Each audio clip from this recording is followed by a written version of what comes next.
सबसे बड़ा सुख क्या है भैया, मैया जी बताओ। आपसे पूछ रहा हूं मेरी माँ, बताओ सबसे बड़ा सुख क्या है। सबसे पूछ रहा हूं आज, सबसे बड़ा सुख क्या है? हाँ हाँ, सबसे बड़ा सुख है संतोष। गौधन गज धन बाज धन और रतन धन खान, जब आवे संतोष धन सब धन धूरी समान। सबसे बड़ा सुख है संतोष। हमारे पास 1000 रुपए में भी संतोष है तो हम उससे अच्छे हैं जिसके पास 1 लाख तो है पर उसके पास संतोष। 1 लाख आपके पास है पर संतोष नहीं है, और मेरे पास 1000 है पर संतोष है, तो आपके 1 लाख से अच्छा मेरा 1000 है, क्योंकि मेरे 1000 में मुझे संतोष है।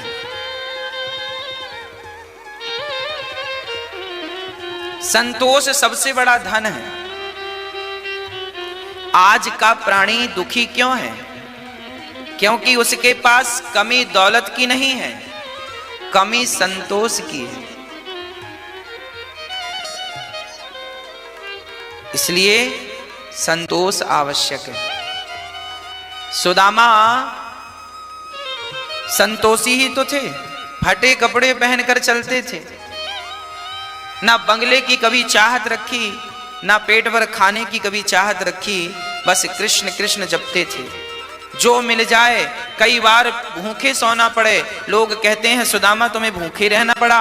सुदामा जी बोले कोई बात नहीं, जैसी बिहारी जी की विधाता की इच्छा। अर्थात संतोष था, शिकायत नहीं थी कि अब ये नहीं दिया तुमने, ना, जो देखो जो मेरे भाग्य में है वो मिलके रहेगा। मेरे भाग्य में सुख है, सुख मिलकर रहेगा, और मेरे भाग्य में दुख है, दुख मिलकर रहेगा। और भाग्य बनता कैसे है? बोले पिछले जन्म में मैंने अच्छा किया किसी के संग, तो इस जन्म में मेरा भाग्य अच्छा है, और मैंने किसी के संग पिछले जन्म में बुरा किया तो मेरा भाग्य बुरा है। भाग्य भी मैंने ही बनाया है, भाग्य का भी गुनहगार मैं हूं। अच्छा है तो भोग रहा हूं आनंद, बुरा है तो भोग रहा हूं कष्ट। को ना काहू को सुख दुखे कर दाता, निज कृत कर्म भोग सब भ्राता। को ना काहू को सुख दुख कर दाता, निज कृत कर्म भोग सब भ्राता। कोई सुख का कारण नहीं है, कोई दुख का कारण नहीं है। आपके अपने अच्छे कर्म ही सुख हैं, आपके बुरे कर्म ही दुख हैं। आप अपने ही दुख के कारण हैं, आप अपने ही सुख के कारण, आप खुद। इसलिए हम किसी पर दोष ना दें कि तेरे कारण काम बिगड़ा, तेरे कारण ऐसा, ना, को ना काहू को। आप ही संतोष रखें। 100 रुपए की साड़ी पहनो तो संतोष हो, और 1000 10,000 की भी कोई पहन के घूमे और वो संतोष नहीं है, तो वो तो 100 रुपए की साड़ी पहन के संतोष जिसको है वो ही अच्छा है। इसलिए घास की झोपड़ी है आपकी और आपको उसमें संतोष है, तो आप रावण के महलों से भी आनंद में हैं, क्योंकि उसे उस महलों में भी संतोष ही तो नहीं था। हाँ, संतोष। आपका पति काला है, पत्नी काली है, और आपको अपनी काली पत्नी पर, काले पति पर संतोष है, सांवले पर संतोष है, तो फिर गोरे की जरूरत नहीं है।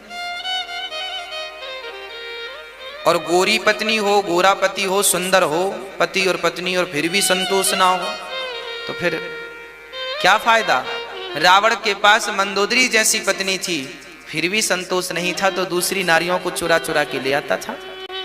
रावण संतोष ही तो नहीं था रावण के पास।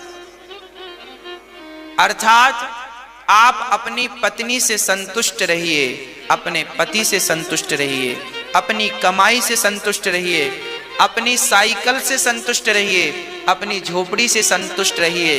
विधाता ने तुम्हें जो दिया है उसमें खुश रहिए। और आप तरक्की चाहते हैं तो अच्छी बात है, उसके लिए ईमानदारी से मेहनत करते रहिए। भगवान जहां जहां पहुंचाते जाएं सो पहुंचते जाओ भगवत कृपा से। जीवन में दुखी ना हो आप, बस मैं ये चाहता हूं। आप जीवन में कभी दुखी ना हो, बस मेरी ये चाहत है आपके लिए। आप सुखी रहें, आप घास की झोपड़ी में भी रहें तो मैं आपकी होठों पे मुस्कान देखना चाहता हूं, और आप महलों में रहें तो भी आपकी होठों पे मुस्कान देखना चाहता हूं। क्योंकि देखिए, मुस्कान तो मुस्कान होती है, और मुस्कुराने के लिए जरूरी नहीं है कि हमारे पास पैसे होंगे तो हम मुस्कुराएंगे। मुस्कुराने के लिए क्या चाहिए? बोलो, मुस्कुराने के लिए क्या चाहिए मेरी माँ? बोलो, मुस्कुराने के लिए मुस्कान चाहिए। मुस्कुराने के लिए क्या चाहिए? इसलिए मुस्कुराइए, जरा हमें मुस्कुरा के दिखाइए। कैसे मुस्कुराते हैं आप लोग? बस ऐसे ही आप मुस्कुराते रहें, सदा ऐसे ही खिलखिलाते हंसते रहें। और ये हंसी तब बनेगी होठों पे जब आपके जीवन में संतोष आना स्टार्ट हो जाएगा। संतोष आएगा तो मुस्कान आएगी, संतोष जाएगा तो मुस्कान भी जाएगी। इसलिए संतोष लाइए, संतोष लाइए। संतोष भगवान की भक्ति है। आठव जथा लाभ संतोषा, सपने हूँ नहीं देखहीं पर दोषा।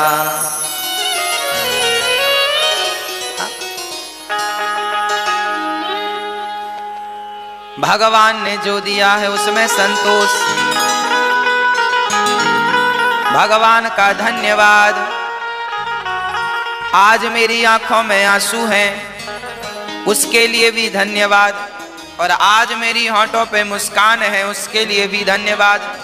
आंखों में आंसू हो तो शिकायत ना हो, और होठों पे मुस्कान आ जाए तो अहंकार ना हो। नारद जी ने कहा, व्यास जी आप बड़े उदास हैं, बड़े दुखी हैं, बड़े परेशान हैं, आपकी परेशानी का कारण क्या है? तब व्यास जी ने कहा, मैंने 17 पुराण लिख डाले पर शांति का अनुभव नहीं कर रहा हूं। तो कहां से मिलेगी शांति? तब नारद जी ने कहा, जब तक भगवान की कथाओं को, लीलाओं को, बाल चरित्र को, भगवान की बाल लीलाओं का निरूपण नहीं करेंगे तब तक आपको शांति मिलने वाली नहीं है। शांति कब मिलेगी? जब आप भगवान की बाल लीलाओं का निरूपण करेंगे। कैसे करें? भागवत लिखो। नारद जी के आदेश पर व्यास जी ने भागवत लिखना स्टार्ट किया।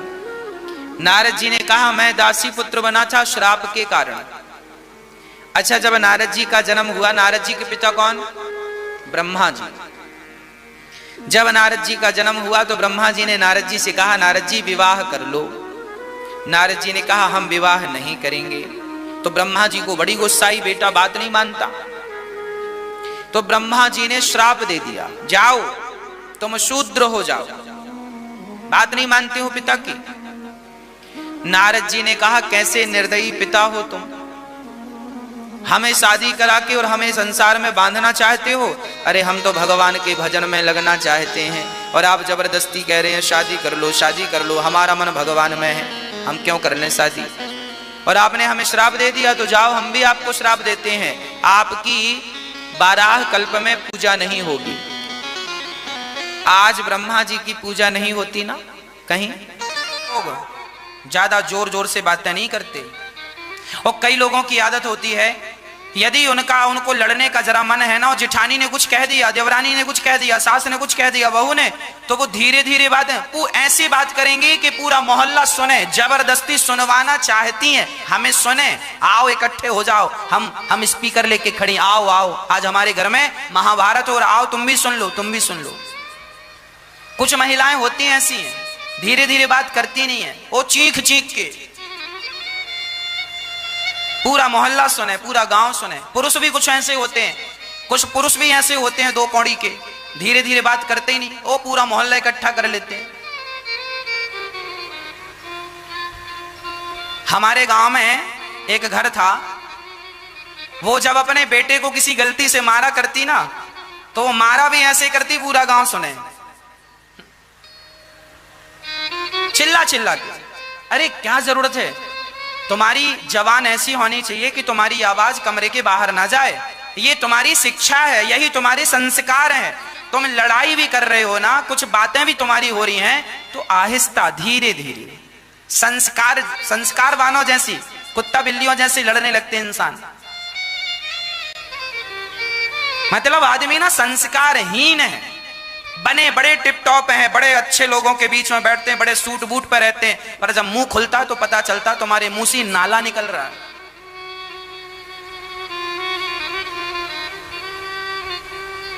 धीरे धीरे बोला करो।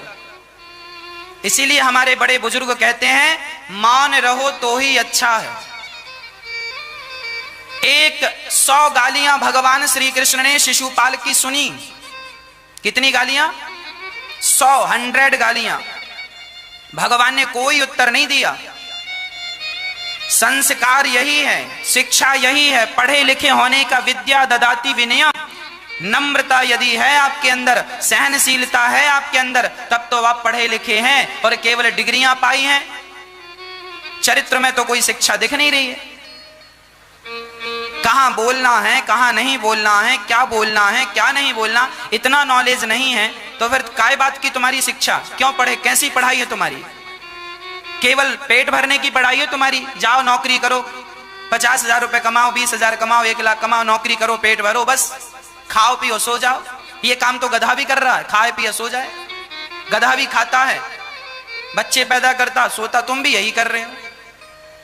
आज का आदमी 3 काम करता है, खाता है, सोता है और बच्चे पैदा करता है, और समय बच जाए तो झगड़ा करता है। और यही काम गधे भी कर लेते हैं, यही काम कुत्ता भी करता है। कुत्ता भी खाता है, सोता है, बच्चे पैदा करता है, और खाने के बाद थोड़ा ताकत आए ना तो झगड़ा भी करता। पचेगा कैसे? भाव भाव करके पचा लेता। और यही काम तुम भी कर रहे हो, खा रहे हो, सो रहे हो, बच्चे पैदा कर रहे हो, और समय मिल रहा तो झगड़ा कर रहे हो। ये काम तो सुअर भी करते हैं साहब। जरा बताओ कि तुम्हें भगवान ने मनुष्य क्यों बनाया है? मनुष्य बनने का अर्थ क्या है? मनुष्य बड़े भाग्य मानुष तन पावा, फेरत सदा माया कर प्रेरा, काल कर्म स्वभाव गुण घेरा, कवहु की नर करुणा कर देही, देत ईश बिनु हेतु सनेही। बड़े भाग्य से मनुष्य का तन मिला है, इस तन को पाकर ज्यादा लड़ाई झगड़ा ना किया करो। कोई तुम्हें गाली दे दे तो तुम्हें भी गाली देने की जरूरत नहीं है। गालियां वो दे रहा है, वो मुझे, आप लोग मुझे गालियां देंगे तो आपके संस्कार हैं वो, मैं आपको जो दूंगा वो मेरे संस्कार कहलाएंगे। हाँ, आप यदि मुझे गालियां दे रहे हैं तो इसमें मेरा क्या दोष है भाई? आपका स्वभाव है, आप सबको देते होंगे, आप अपनी पत्नी को गाली देते होंगे, अपनी सबको गाली देते होंगे, सो आप मुझे भी गाली, आपका स्वभाव है गाली देना, गाली देंगे, पर मेरा स्वभाव तो नहीं है ना। अब बदले में मैं आपको क्या दूंगा? मैं गाली नहीं दूंगा, क्योंकि आपसे मेरा स्वभाव बिल्कुल अलग है। यदि मैंने भी आपको गालियां दे दी गालियों के बदले में, तो फिर ये बताओ आप में और मुझ में अंतर क्या रह जाएगा? सास ने गालियां दी और बहू ने भी गालियां दे दी, तो फिर बताओ, बहू तो पढ़ी लिखी है ना आज के जमाने की, सास तो चलो कम पढ़ी लिखी है, उसने गाली दे दी तो तुमने भी तो गालियां दी, फिर उसमें और तुम में अंतर क्या रहा? अरे बड़े तो तुम तब बनोगे जब सारी गालियां सुनकर भी चुप रहो। जब तुम चुप रहोगे ना, तब तुम बोलने के अधिकारी हो कि साहब देखो इन्होंने इतनी गालियां दी पर हमने कोई उत्तर, तब तुम श्रेष्ठ माने जाओगे। वाह, आपने ऐसी गालियां खा ली और फिर भी आप संतुलित रहे, चुप रहे, तब आपको समझदार बोला जाएगा। और आप दोनों बालकनी में खड़े होके और जो जोर जोर से गालियां दे रही हूं, मोहल्ला सुन रहा है, इससे ना तुम्हारी रेपुटेशन कम होती है। लोगों को अच्छा नहीं लगता, हमें तो अच्छा नहीं लगता कोई झगड़ा करे, और आप लोग तो झगड़ा करते ही जाते हैं। जिस घर में झगड़ा है, जिस जीवन में झगड़ा है, वहां सुख शांति और समृद्धि कभी नहीं आएगी, अन्नपूर्णा मां कभी नहीं आएगी। इसीलिए शांति शांति। भगवान श्री कृष्ण ने 100 गालियां सुनी, शांत रहे। जब अति हुई तो अति सर्वत्र वर्जयेत, सिर काट दिया भगवान ने। भगवान ने गालियां नहीं दी, दंड दे दिया, खत्म। एक आदमी रह रहा था अपने घर में, उसका पड़ोसी बड़ा दुष्ट था। उसने सारा कचरा उठाया और सारा कचरा उठाकर उसके घर के आंगन में डाल दिया। उसने निकलकर देखा, यार अभी अभी तो मैंने झाड़ू लगाई और मेरे पड़ोसी ने, बड़ी गंदी आदत है, सारा कचरा मेरे घर में। उसने झाड़ू उठाई और सारा कचरा पड़ोसी ने डाला था ना। शहरों में अक्सर ये चीजें देखने को मिलती हैं, ऊपर जिसका घर है तो ऊपर वाला कचरा नीचे वाले के घर में डाल देता है, चलता है। उससे लगता है कि हम होशियार हैं। अब उसे कोई समझाए कि तुम ही सबसे बड़े गधे हो। दूसरों को परेशान करना होशियारी नहीं होती, बेवकूफी होती है। उसने कचरा डाल दिया,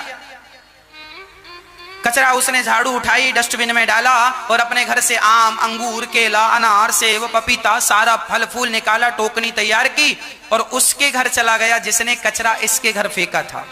और बैल बजाई, अंदर से आया, उसको लगा शायद पड़ोसी झगड़ा करने आया है। उसने दरवाजा खोला तो इसने स्माइल के साथ मुस्कुराते हुए फलों की टोकरी पकड़ाई। भाई साहब, ये फल हमारे गांव से आए हैं, बड़े मधुर हैं, जरा खाइएगा।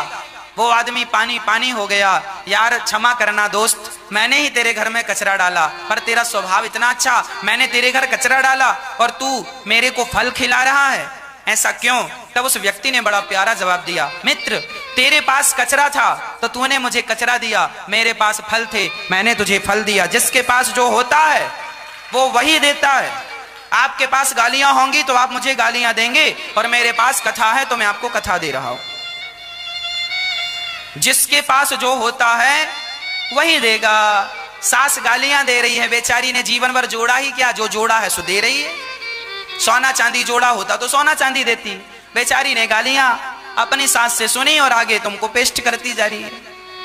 उसके पास वही वही है। तुम्हारी बहू गालियां दे रही है तो और दे भी क्या सकती है बेचारी। अच्छा है कुछ दे रही है, कुछ ले तो नहीं रही है ना, ले लो जो दे रही है। अच्छा कुछ तो दे रही है, ना देने से अच्छा कुछ दे रही है। जिसके पास जो है वो दे रहा है। नदी के पास पानी है, नदी पानी दे रही है। वृक्षों के पास फल है, वृक्ष फल दे रहे हैं। गुरुजी के पास ज्ञान है, गुरुजी ज्ञान दे रहे हैं। बबूल के पास कांटे हैं, बबूल कांटा दे रहा है। गुलाब के पास खुशबू है, गुलाब, जिसके पास जो है वही तो दे रहा है। बबूल कांटा ही तो देता है। बबूल क्या देता है मेरी माँ? कांटा। गुलाब क्या देता है? खुशबू। जिसके पास जो है वो दे रहा है। तो आपके पास जो है वो आप देंगे। आप अपने सास को क्या दे रहे हैं? वही जो आपके पास है। आप अपनी बहू को क्या दे रहे हैं? वही जो आपके पास है। आप अपने बच्चों को क्या दे रहे हैं? वही जो आपके पास है। संस्कार होंगे तो संस्कार दोगे, और दुष्टता होगी तो दुष्टता दोगे। इसीलिए कहा करता हूं, बच्चों की गलती नहीं है, हमारी गलती। हम सही रास्ते पर चलें, हम अपने जीवन में अनुशासन से चलें। देखिए, आप अनुशासन में रहेंगे तो आपके आसपास के लोग अनुशासन तोड़ने की कोशिश नहीं करेंगे। आपको इन समझदारियों का परिचय देना चाहिए, गंभीर होना चाहिए। बात बात में प्रपंच और झगड़ा शोभनीय नहीं है, ये बिल्कुल संस्कार के खिलाफ है। ध्रुव जी महाराज को मां ने उपदेश दिया है, बेटा जा, तेरी मां ने अपमान किया है, जा तप कर। सच्ची कहा है तेरी मां ने, तप कर। नारद जी गए, रास्ते में सच्चे गुरु मिल गए। कौन से? श्री देवर्षि नारद जी। नारद जी ने कहा, बालक कहां जा रहा है? ध्रुव जी ने कहा, मैं अपने भगवान को प्राप्त करने ऐसी गोद में बैठूंगा जिस गोद में आज तक कोई ना बैठा हो। नारद जी ने कहा जंगल बड़ा खतरनाक है, चला जा यहां से, जंगल में बड़े बड़े जानवर हैं, खा जाएंगे। नारद जी ने डराया, पर ध्रुव जी की अटल भक्ति थी। गुरुजी बिना भगवान को पाए हुए अब जिंदा शरीर नहीं जाएगा, मर जाऊंगा तो लाश भले चली जाए, पर जीते जी तो भगवान को प्राप्त किए बिना मैं लौटकर नहीं जाऊंगा। अब मुझे भगवान को प्राप्त करना है, आप कोई उपाय बताओ। देखिए भगवान को पाने का जो संकल्प है, इसीलिए कहा करता हूं भगवान के भजन की शुरुआत लड़कपन से हो, जवानी से हो, बुढ़ापे का इंतजार ना करना। आप लोग ना बुढ़ापे, आज हम जवान जवान बच्चों से कहते हैं बेटा कथा सुना करो, अरे महाराज जी कथा तो बूढ़ों को सुननी चाहिए, जवानों को क्या सुनवाएं, ये कथा कोई जवानों की है? तो एक बात याद रखना, कथा लड़कपन में सुनोगे, जवानी में सुनोगे तो बुढ़ापा अच्छा हो जाएगा। इसीलिए भगवान की कथा लड़कपन में और जवानी में सुनना स्टार्ट कर दो। श्री भगवान ने आज गोपियों से कहा देवियों आप अपने अपने पतियों को छोड़, अब देखो भगवान यहां कर्म पर जोर लगा रहे। भगवान कहते हैं कि तुम अपने कर्मों को छोड़कर आई हो, ये तुमने अच्छा नहीं किया, जाओ अपने अपने पतियों की सेवा करो। पति कैसा भी हो, अंधा हो, लंगड़ा हो, बहरा हो, काना हो, गूंगा हो, गरीब हो, अमीर हो, पर पति तो भगवान है। सदा ही नारी को अपने पति की सेवा करनी चाहिए, पति भगवान है। बस भगवान ने गोपियों से कह दिया, दोहशीलो दुर्भगो वृद्धो जड़ो रोग्य धनो पिवा। पति कैसा भी हो फर्क नहीं पड़ता। कई बार आपको ऐसा पति मिल जाता है जो सुंदर नहीं है, माँ बाप ने जबरदस्ती शादी करा दी, पति, लड़की गोरी है, पति काला है, अब लड़की के अंदर अंदर चलता है, लोग ऐसे पति से शादी कर दी। कई बार दिल स्वीकार नहीं करता, एक्सेप्ट नहीं करता, मन है पति पत्नी की तरह रहते हैं पर मन भागता है, नहीं ये काला है, मेरे मन का नहीं है। ये पति भी कई बार मेरे मन की पत्नी नहीं है, होता है। बहुत सारे लोग परेशान हैं जो रिश्ते होने के 10 साल बाद भी ये सोच रहे हैं, बच्चा भी बड़ा हो गया फिर भी सोच रहे हैं कि पत्नी मन की नहीं, पति मन का नहीं। ये बात कोई किसी से कहता नहीं है, पर कई बार मन में आती हैं ये बातें। लोग कहते हैं अपने आप से कि मन की नहीं है, मन की नहीं है, मन की नहीं, पति मन का नहीं। इससे भी अच्छा मिल जाता तो बढ़िया था। कैसा मिलता? वैसा मिल जाता। एग्जाम्पल भी आप देते हैं, वैसा मिलना था, उनके जैसे था, उनके जैसे वो। आदमी ऐसा सोचता है, ये बातें कहता किसी से नहीं पर दिमाग में चलता रहता है। क्यों चलती हैं ये बातें? क्योंकि आप संतुष्ट नहीं हैं। काश आप संतुष्ट होते अपने रिश्तों से तो आपके दिमाग में ये कचरा कभी ना प्रवेश करता। संतुष्टि नहीं है पत्नी को, संतुष्टि नहीं है पति को, इसलिए ये बातें उठती हैं। कई बार तो गुस्से गुस्से में लोग निकाल भी देते हैं। किसी को मोटा पति मिल गया तो पसंद नहीं है, किसी को मोटी पत्नी मिल गई तो पसंद नहीं, कोई ज्यादा पतला है तो पसंद नहीं, होती है बहुत सारी समस्याएं। पर शास्त्र कहते हैं कि पति कैसा भी हो, अंधा हो, लंगड़ा हो, शादी के बाद कोई बीमारी आ जाए और पति अंधा हो जाए तो क्या पति को छोड़ दोगी? यदि पति को छोड़ दोगी तो दूसरा पति तो मिल जाएगा, दूसरा पुरुष तो मिल जाएगा, शादी भी कर लोगी। पर जब यहां से कार्यकाल पूरा करके जाओगी या जाओगे तो भगवान पूछेंगे, क्यों? क्या तुमने अपने कर्तव्यों का सही तरह से निर्वहन किया? अपने कर्मों का पालन किया? जो कर्म तुम्हें दिया था, जो कर्तव्य तुम्हें दिया था, किया? नहीं किया।